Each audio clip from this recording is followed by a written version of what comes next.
Hey guys, I'm Ashley, the director at Southern Paws, and I am sending you guys this video today in the hopes that you're all going to diligently watch it, going over our adoption presentation.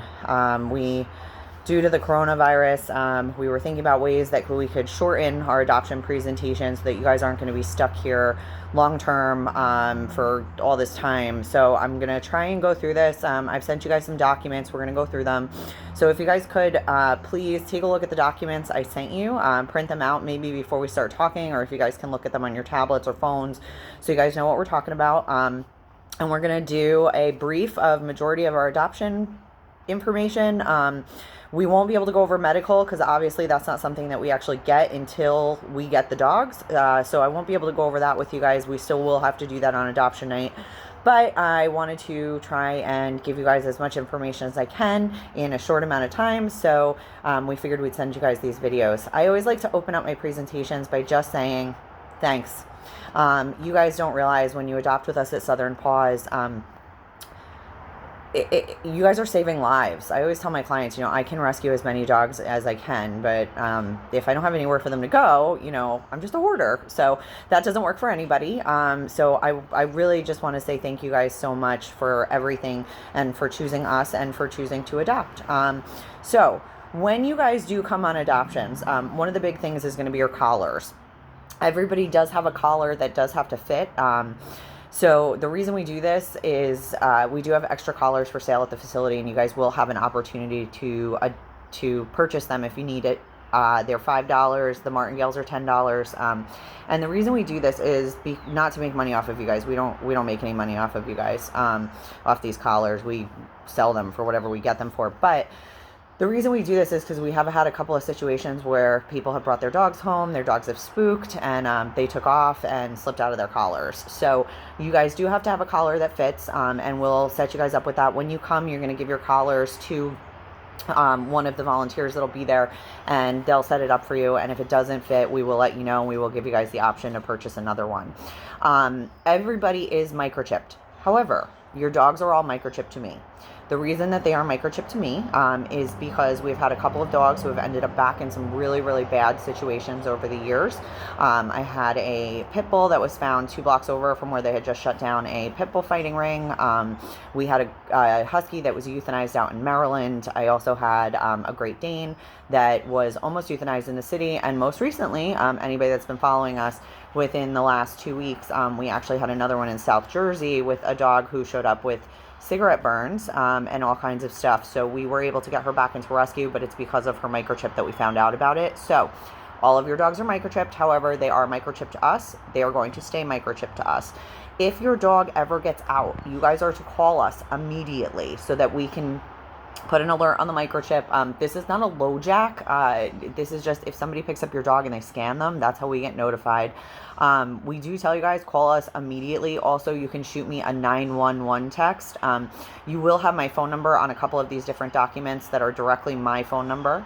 If you guys move, you guys are to treat us like your microchip company. We need to know your address, your phone numbers so that we can get in contact with you guys. Please, make sure we keep up to date on that. And like I said, if your dog gets out, call me. We will help you. If your dog gets out like 5 times in 1 week, we're going to have a conversation about it. But other than that, we're going to give you guys resources. A really good friend of mine actually owns and runs Buddha Dog Rescue and Recovery. She goes out and finds people's lost dogs. So with that being said, it's a good contact to have. So make sure you call, text, call us immediately always. Okay, so we're going to go through your packets. That's going to be the first thing. Some of these things you guys have, some of them you may not have yet, and that could just be because we don't have your medical paperwork and stuff like that. But this is your contract. You guys have already gotten it in the mail. Here, I don't know if that helps any.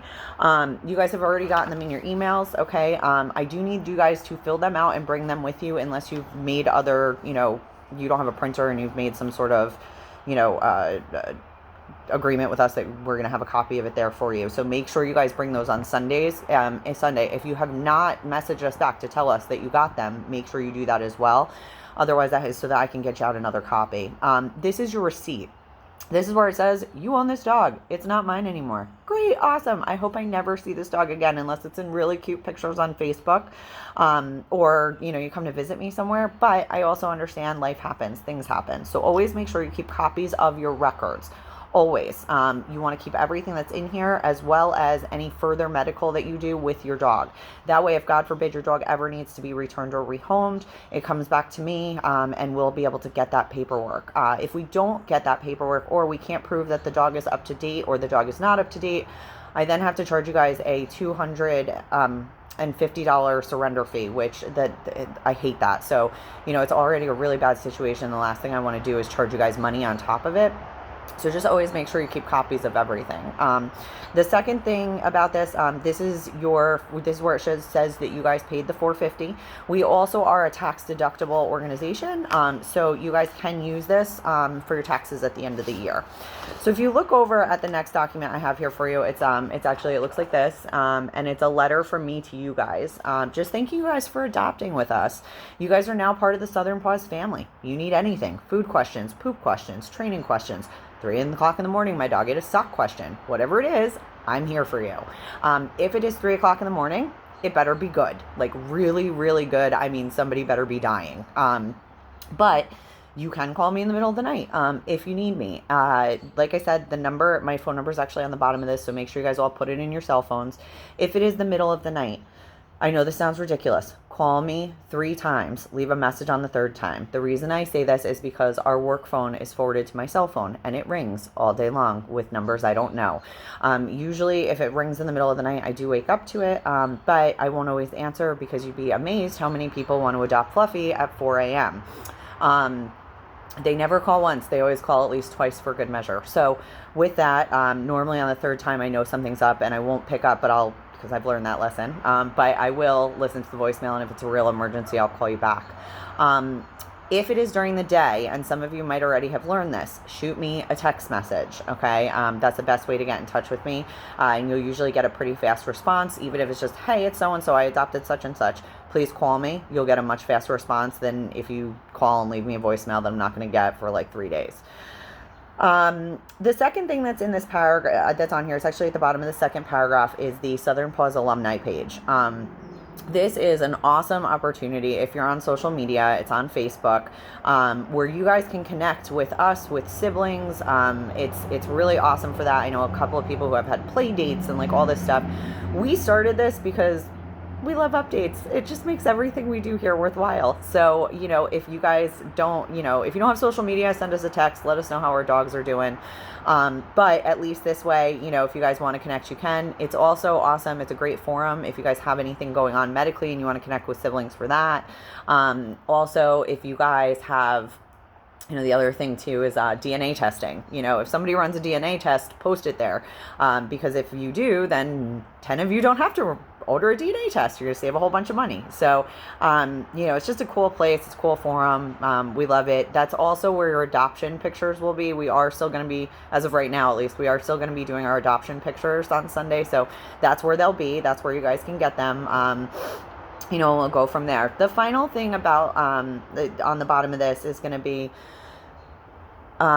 returns. Okay, so these dogs, you are not allowed to give these dogs to your brother, mother, cousin, uncle, sister, Aunt Virginia, whatever, without at least consulting with me.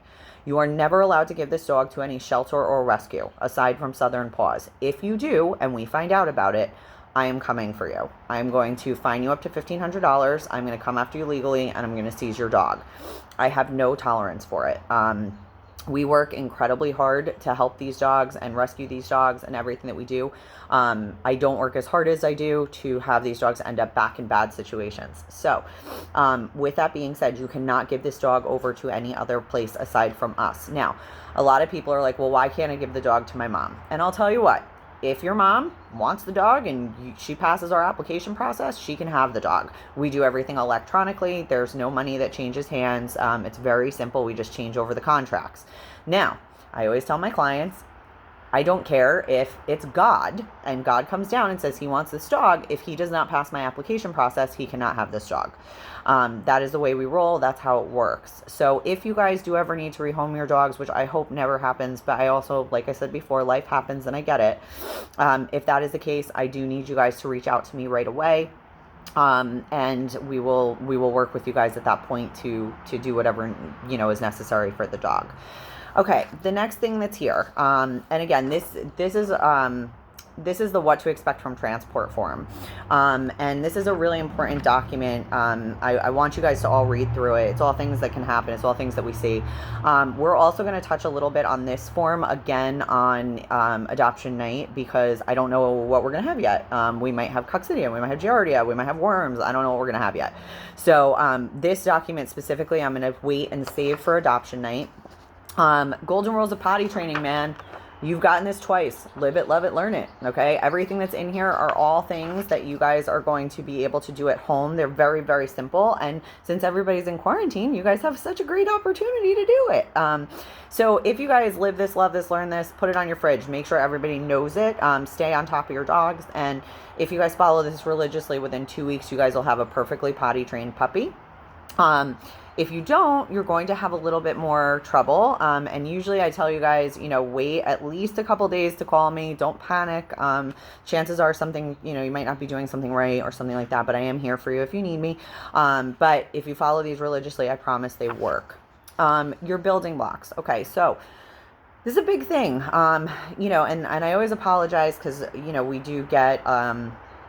we do get a little bit serious when we talk about this, and I always spend a lot of time on it. So people tell me I get a little scary, so I'm sorry. Now is a really good time if children are watching to take a break, put some earmuffs on, because some of the things that I'm going to talk about are kind of serious, and things that, little ears probably shouldn't hear. So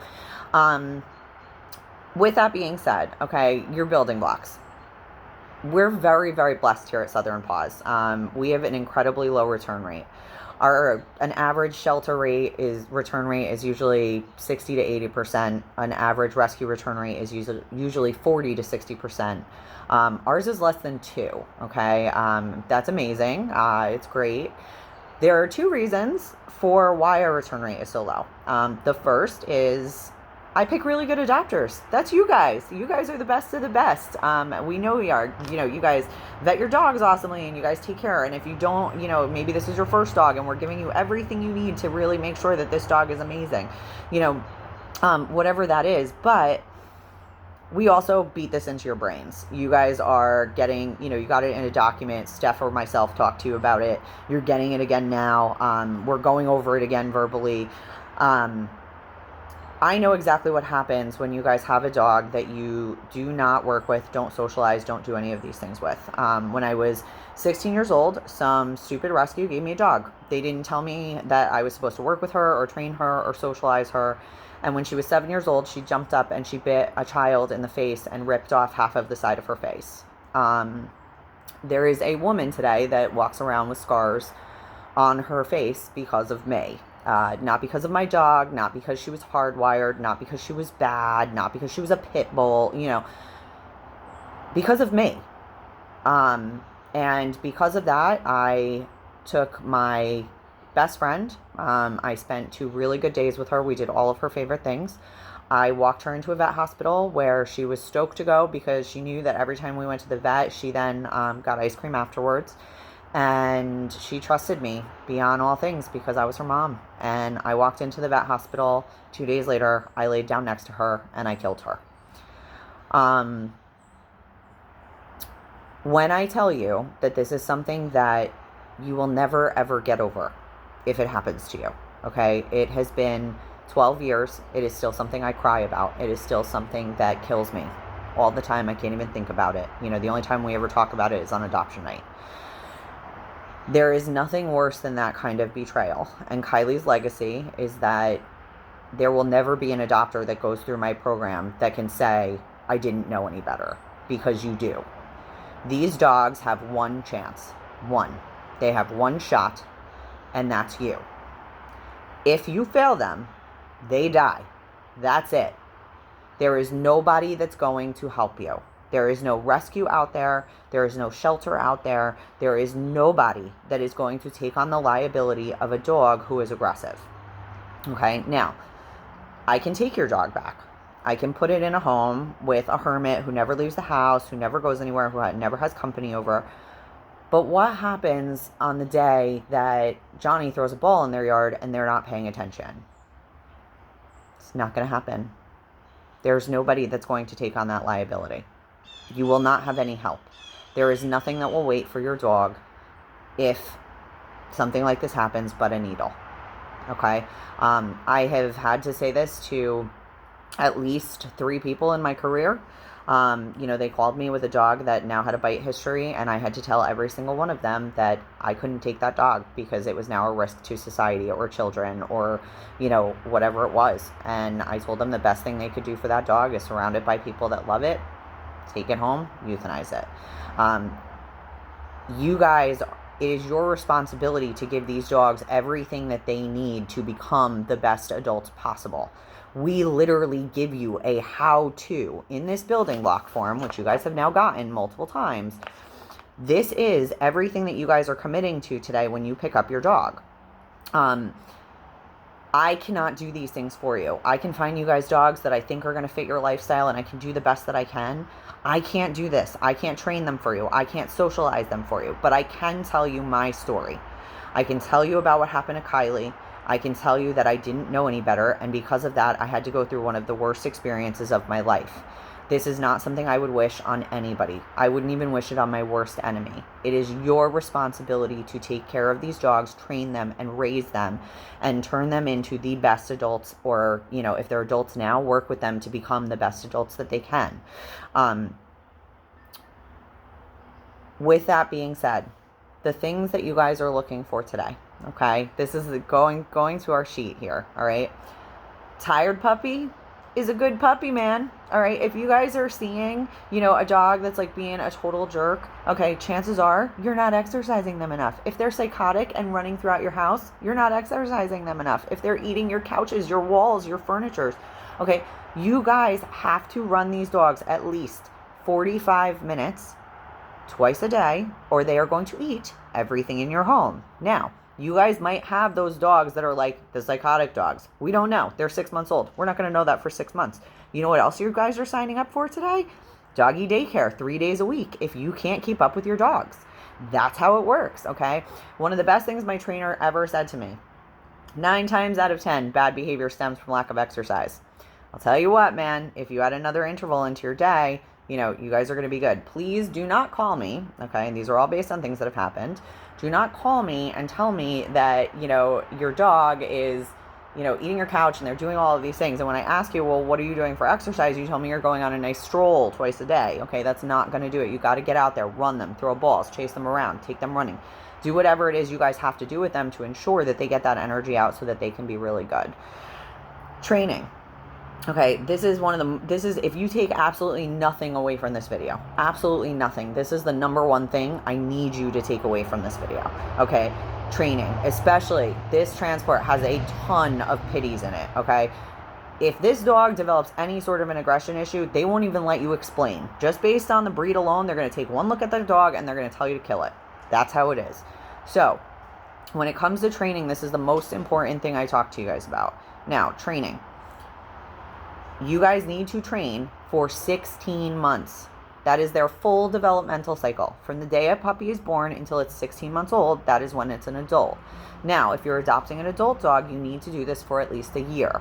Why? Okay, when we're talking about puppy classes, all right, I'm not telling you guys to go out and spend $1 million on an in-home trainer. Go to puppy classes, okay? Go find yourself a real trainer. Stay away from like commercialized places. I hate Petco. I hate PetSmart. Don't do it. But I do want you guys to look into, go to real training centers, go to classes once a week, get that training done. I know that everybody's going to be in quarantine.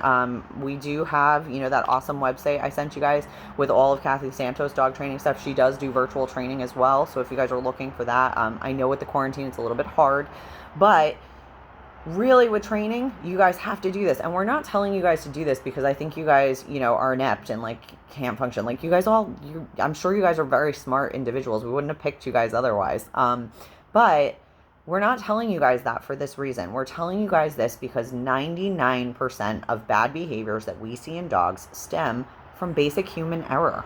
You guys are reinforcing a bad behavior, enabling a bad behavior. You guys don't realize you have a bad behavior going on until you've missed every single red flag in the book, and now the dog is trying to eat like your husband or your kid or, your friend or whatever it is.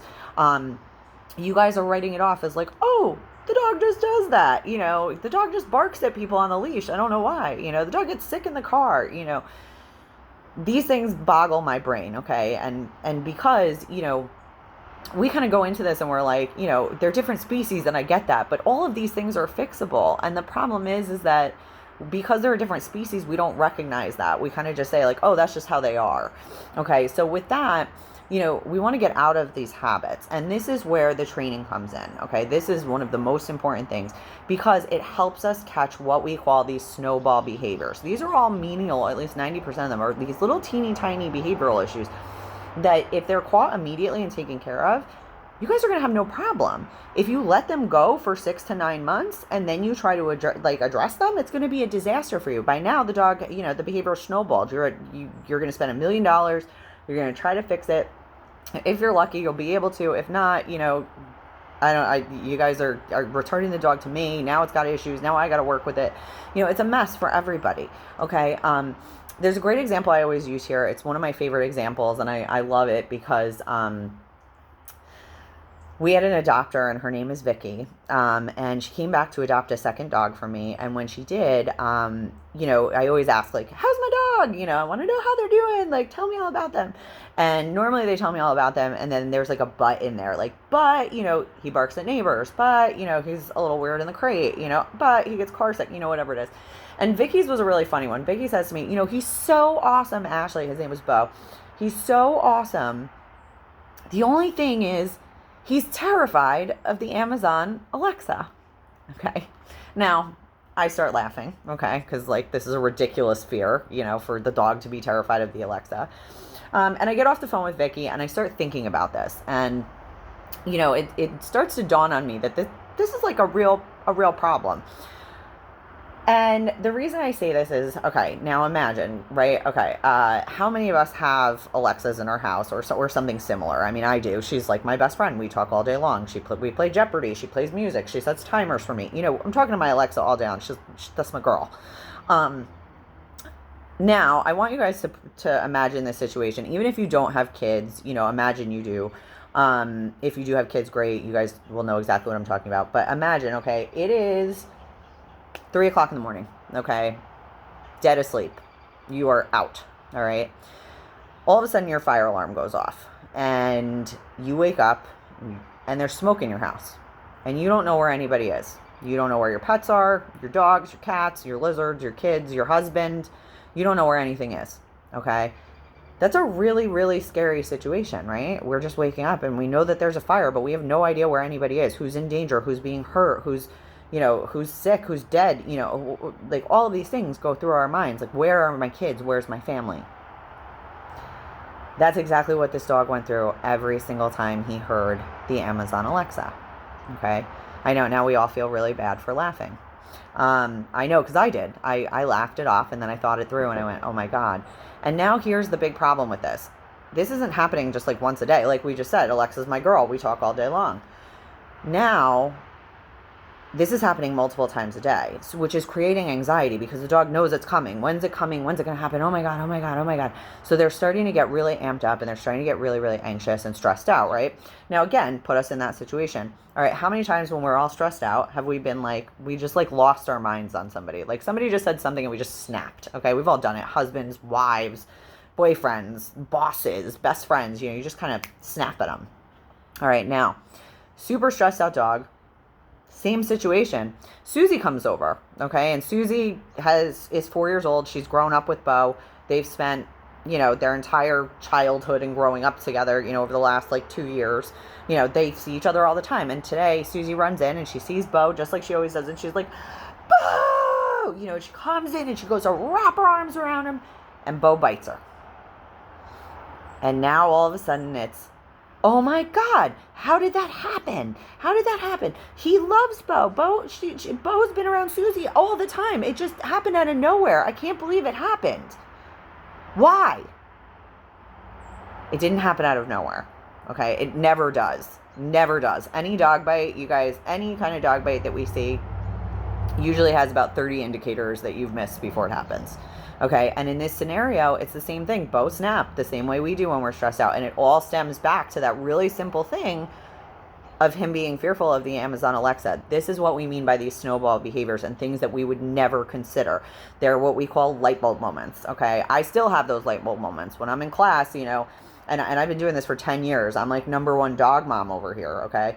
But there's still days where I'll be in class and my trainer will say something and I'll be like, oh my God, why didn't I think about that? Or, you know, somebody next to me will be like, my dog did this weekend. And I'm like, oh, my dog also did that this weekend. I didn't even think that was an issue. Okay.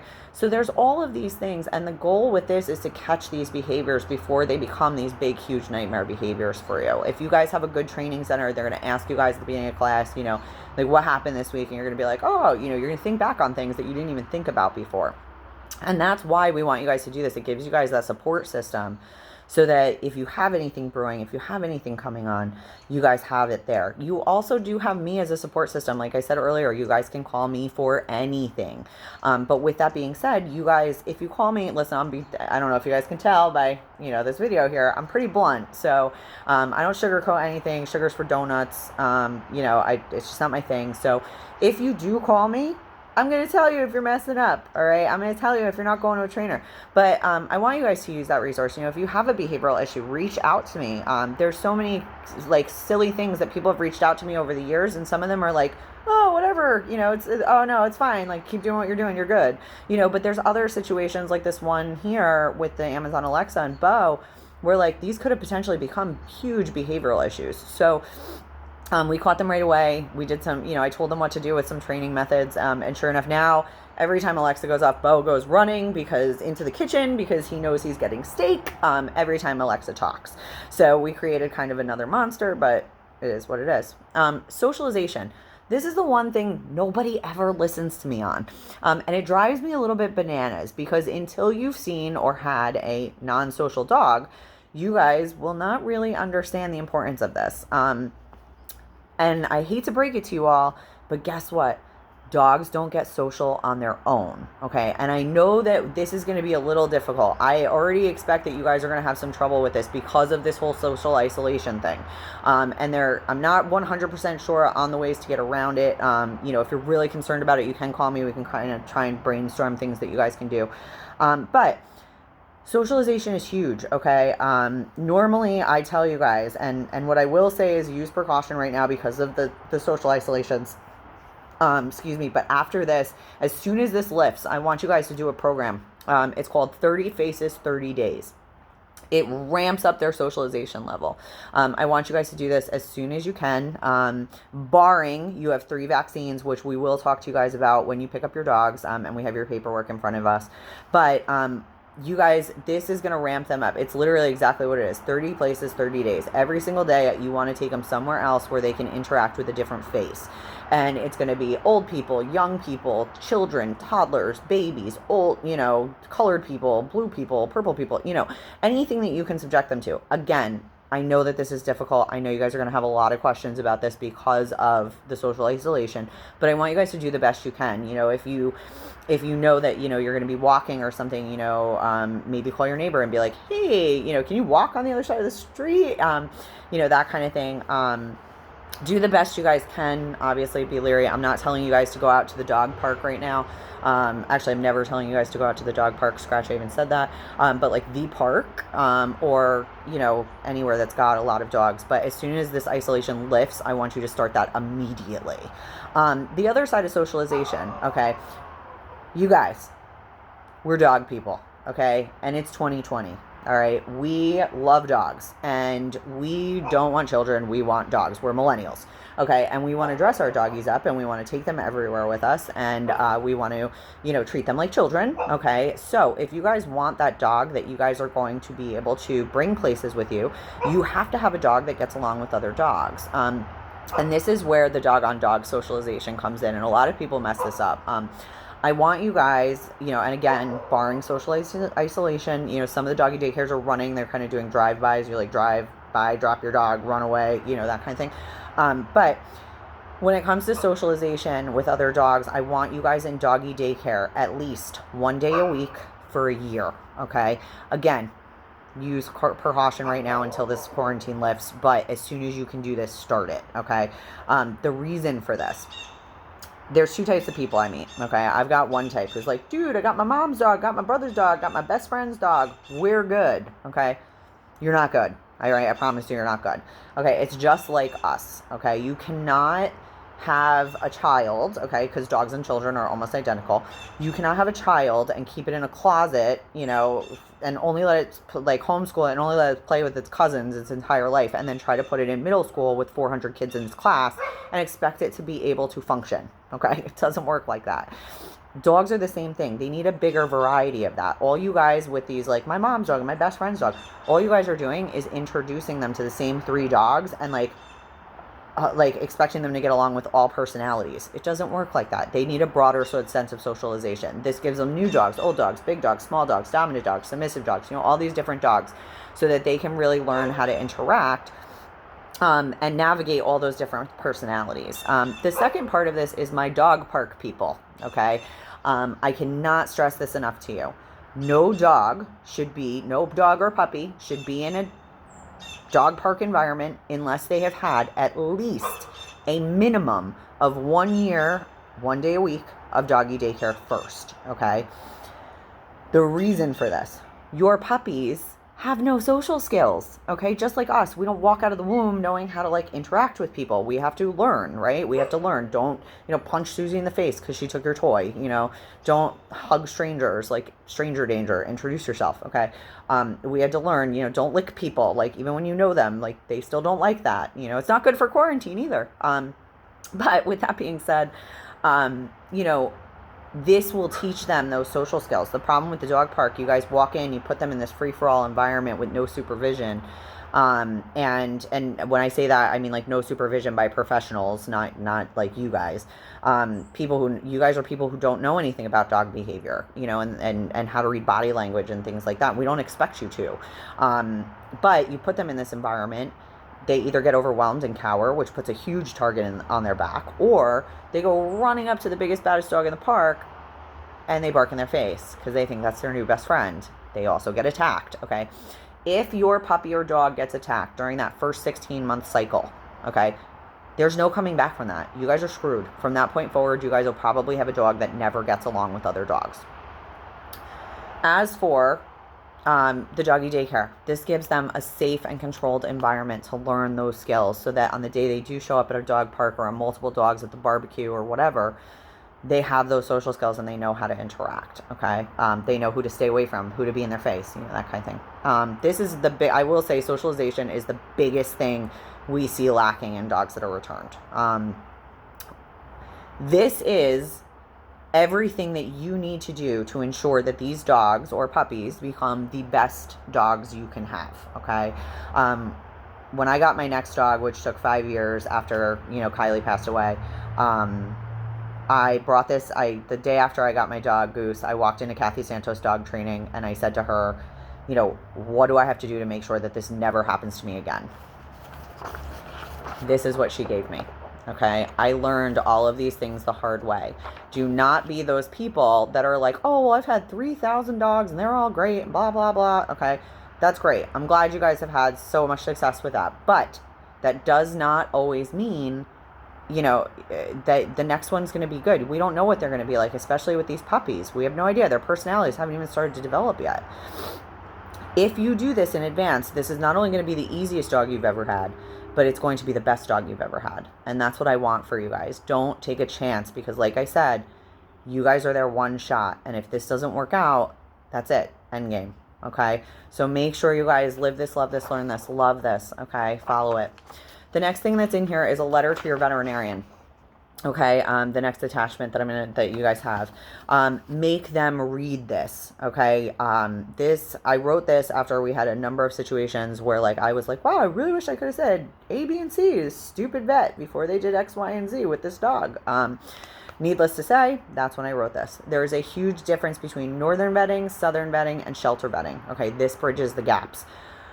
I cannot make them read this. When you go to your vet's office, you're going to be like, hey, my dog, my rescue, they cared so much about my dog. They made you this awesome letter. I'm going to sit here while you read it. Okay, they can take 5 minutes to read my letter. They're ripping you off. I know how much money they're making off of you, so they can take those 5 minutes and read. This is going to help you, though, because there's things like different meds work for different parasites, things that usually work in the north but don't work in the south because of resistance issues and all that stuff. So just make sure they read it. You guys can also read through it in your spare time, that kind of thing. This is the information, again, for Liberty Mutual Pet Insurance. If you guys, I'm not going to beat this into your head again, but if you guys got Liberty Mutual Pet Insurance, very important, when you go to your vet appointment on Monday or Tuesday, you need to do a blood test, okay? And again, this is only for clients who got the Liberty Mutual. If you haven't gotten it yet, move it, okay? Get it. This goes to the heartworm stuff, but this way, if you guys do pop positive 6 months from now, I know Steph's already talked to you about it, or I have, so I'm not going to beat a dead horse anymore, but if you guys did get it, and God forbid you pop positive 6 months from now, you'll be covered. They'll cover that $2,000 heartworm treatment, but you have to have that negative pre-existing test. The reason it's good now and why we want to do it is because puppies under the age of 6 months cannot pop positive. Liberty Mutual hasn't figured that out yet. That's why we have you guys do this. I know it's a waste of money, but it's going to cover you guys, so make sure you do that. This is the Kathy Santos training library. For Christmas, my training center gave me this to give to you guys. It's awesome. If you haven't checked this out yet, you got to check it out. There's videos and training sheets and things like that. If you have questions, you can email them. They do have virtual training options for classes and stuff like that, but that portion does cost money. But everything else that's on there is free. So set up an account. It's a free thing to do, and check that out. It's going to answer a lot of questions. It's going to really help you guys get started on the right foot. So check that out. As for the medical, we are going to go over the rest of this on Sunday when I see you guys. So that's it for now. The rest of everything will go around Sunday. But thank you guys so much for being so awesome and for being so great about this whole quarantine thing. I really hope you listened to my video. I really hope you guys took this seriously and listened to the whole thing all the way through. I'm not going to lie. It was really hard for me to make this video because I'm always worried that nobody is going to actually listen to the whole thing. And you guys are going to miss things, and things that are really important aren't going to get done for these dogs. So thank you guys if you took the time to really go through it. And I really look forward to meeting you guys on Sunday. And I'm so excited for you guys. And thank you for still coming to get your dogs because I did not know how I was going to care for 38 dogs all by myself until quarantine was over. So thank you guys so much. If you have any questions, you can shoot me an email. Otherwise, jot them down. We can answer them for you on Sunday. Thanks so much, and I look forward to meeting you guys all then. Thanks.